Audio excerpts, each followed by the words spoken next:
victim of evil church. 2016, I returned from Abuja. Though I was diagnosed, they said I had leukemia and I was pregnant. My mom called me and said there is this church she's attending at YKC. I should join. So at first I was reluctant, but later I joined. But along the line, I saw a whole lot of things. Even the wife of the so-called prophet was the one who told me 75% of negative things that I have been wondering. But when she told me those things, I was able to have my conclusion, and I said, this is not the right place for me, and I left. And the man came to me, he knelt down, he begged me. There was nothing he didn't do. He ended my marriage at the cost of this. It wasn't funny. So he came back, he begged me, he said he was going to give me 1.5 million, I should return back to his church. I said, instead of me to come back to your church, I would better go back to my village and serve the deity of my village. I'm not coming. So, and in my family, the thing weighed all of us down. For more than 6 months, I didn't go to church.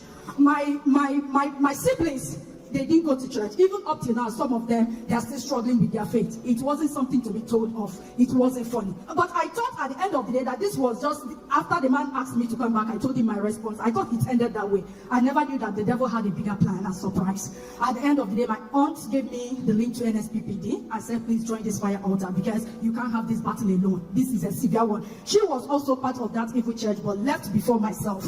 So I joined. I was praying every morning. God kept on revealing things for me. So it came one day, I had a dream. I woke up, I was supposed to pray, but the calls that were coming couldn't allow me to pray and cancel the dream. So at the end of the day, I just had my bait, drove off to Imo. On my way, very close, immediately this College of Agriculture, right now is a Polytechnic, Imo State Polytechnic. Immediately after that place, that was when the accident happened. But one thing I heard was, slow down. I was hitting 120 because I was just eager to head to get to school before 3 p.m. So before I knew it, that accident occurred. I had bye.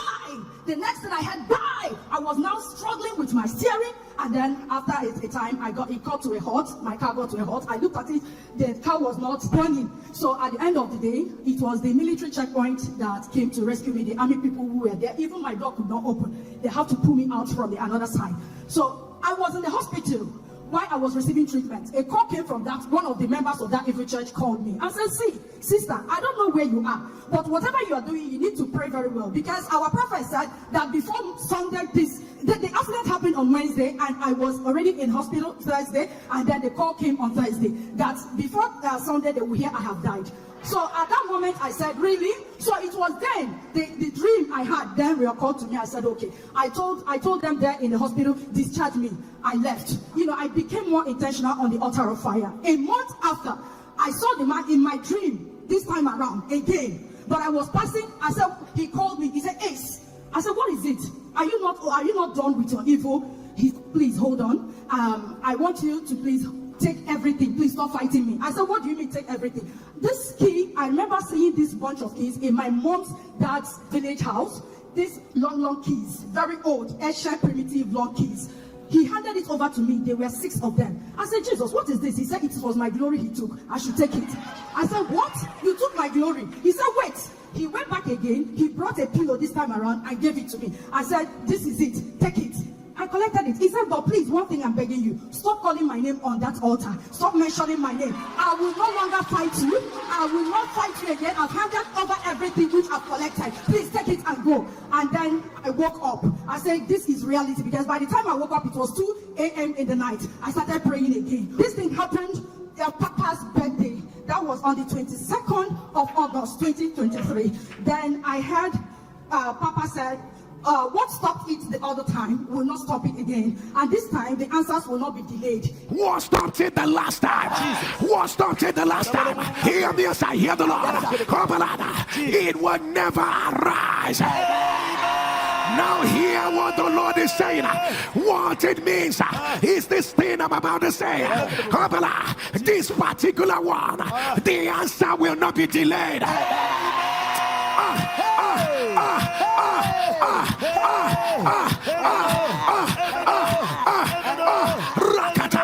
The answer will not be delayed.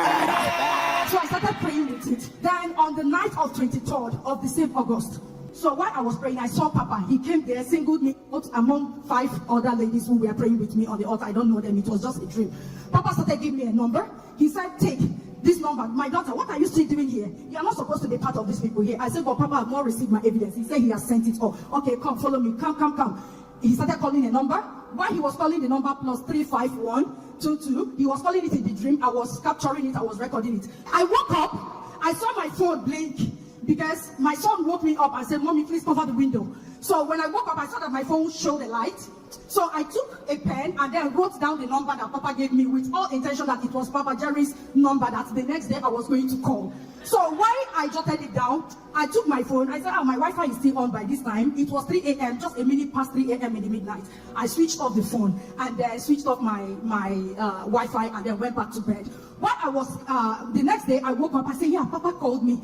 Papa gave me his number, let me call. I started calling the number didn't go through. Then I looked at it, I said, there is this number that equally called me that last night. Behold, it was the same number. I took my paper, I looked at it, I said, this is the same number that Papa gave to me. Could it be that Papa called me? I didn't think, what is going on? So why on that, the number started calling me back again. I picked it. The man said, hello. I said, yeah, hello. And it wasn't Papa's voice. At that point, I got very angry. I said, who are you? You know, very arrogant. Who are you? The guy said, please don't be offended. Are you Mrs. Madu? I said, I'm not Mrs. Madu, sir. So who gave you my number? You know, just like that. And he said, please don't be offended. Can I see your face once again? I want to be sure that you're not Mrs. Madu. I said, I'm not Mrs. Madu. He now put it on a video call. He saw my face. Immediately, he caught it and said, you are not the one. But please, I'm looking for Mrs. Madu. I said, I'm not Mrs. Madu. You've seen I'm not Mrs. Madu. What is it?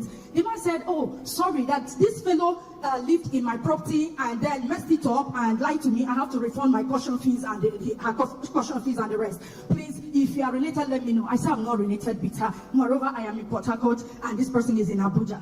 And I remember prior to that time, I had gone to MTN when I left the evil church. I changed my whole numbers. I went to Glow. I picked up a number, and that was the number this guy was calling me with. And from there, you know, that day we trashed it, and then 2 days after he sent me a message, please can he talk to me? I said, what is it? I am not fit, I'm not strong, I'm sick.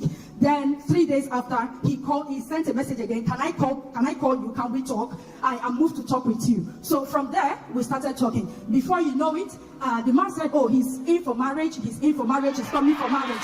So I was thinking it was a joke. Before you know what was going on, this man came back from Europe, then came to my house on the 30th of December 2023. I was thinking, oh, he was coming to collect the list. But by the time they showed him the list, he said, oh, that it's not even up to ₦1 million. Papa, can we start doing everything right away? My father said, marriage doesn't happen that way now. You have to go and come back. The man said, no, I don't need to wait. I'm sleeping over in Port Harcourt. Make arrangement for your people. If the money I'm going to give it, let everybody be gathered here. I'm calling my people. I was thinking it was a joke. The next day 31st, he slept over. The next day 31st, the man, he came. My people gathered. They were dealing him with intention, maybe let them scare him away because they've never seen anything like this. It was so sudden. But as they call 30, the man will give 80. They will call 100, the man will give 300. And everywhere, I think, if you see Jesus, so as God may have it, everything took place. Even to make up, I didn't even know what clothes to wear. To make up was a problem. So I was still there trying to see if I could wear my makeup, little makeup, maybe lipstick. They started calling, come and hand over the wine to the man. Come and hand over. I came out, they handed me a cup of wine. I handed over to the man. Behold, he's a doctor. He doesn't reside here in Nigeria. In fact, God gave me double for all the shame, all the troubles. I want to say thank you, Jesus.